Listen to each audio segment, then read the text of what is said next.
வணக்கங்க. இது அங்காளம்மன் சத்யா வீடியோ.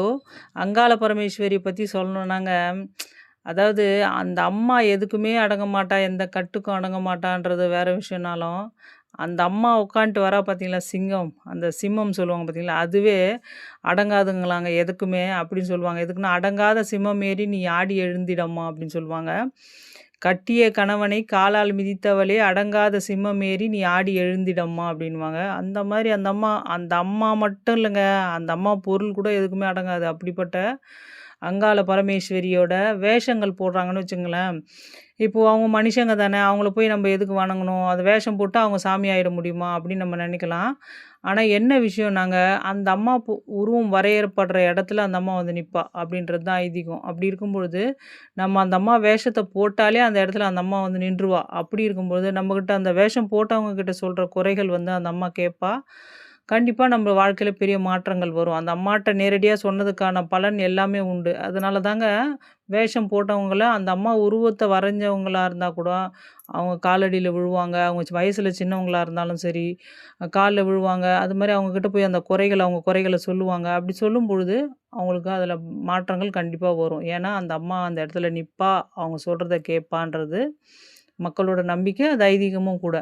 அப்படி இருக்கும்போது அங்காள பரமேஸ்வரிய வணங்கிட்டா உங்களுக்கு என்னென்னனா மாற்றங்கள் வரும் அப்படின்னா, பெரிய பெரிய துன்பங்கள் உங்கள நாடி வருதுன்னு வச்சுங்களேன், அதெல்லாம் அப்படியே விலகி போகுங்க. அதுதான் பெரிய விஷயம். இப்போ நம்மளுக்கு கை, காலு, உடல் நிலையில ஏதோ பிரச்சனைகள் வந்தா கூட, அம்மான்னு அந்த அம்மாவ நீங்க சரணடைஞ்சு பாருங்களேன். அந்த அந்த வியாதியோ, அந்த உடல்நல பிரச்சனையோ, அது எப்படிதான் அது மிராக்கிளா சரியாகுதுன்றது நம்ம கெஸ் பண்ணவே முடியாது. அந்த மாரி இருக்கும். அதே மாதிரி எதிரிகள் தொல்ல, குடும்பத்தில பிரச்சனை, ரொம்ப வாழ விடாம நிம்மதி இல்லாம ஆக்குறாங்கன்னா, அந்த அம்மாகிட்ட சரணடைஞ்சு பாருங்க.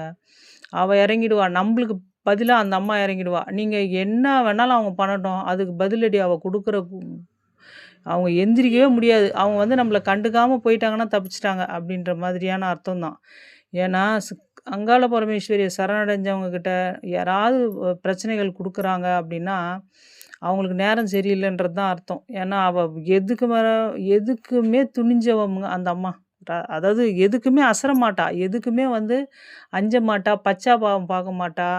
ரத்த பலி, ரணபலி வாங்கிட்டு போயிடுவா. நீ துடிக்க துடிக்க உயிர எடுத்துருவா. அப்படிப்பட்டவ அங்காள பரமேஸ்வரி. என்னங்க இப்படிலாம் சொல்றீங்க பயமுறுத்துற மாரி அப்படின்னா, அவ அம்மா சுடுகாட்டு காளிங்க. அந்த அம்மாவுடைய குணம் எப்படின்னா, தாயேன்னு நீ தஞ்சம் அடைஞ்சீங்கன்னா, அம்மா என் புள்ளையா ஏத்துப்பா. ஆனா அவ அந்த அந்த பிள்ளைங்க கிட்ட யாராவது தொல்லைகள் குடுக்குறாங்கன்னா, அவங்கள சர்வநாசம் பண்ணிட்டு போயிருவா. இது நிதர்சனமான உண்மை.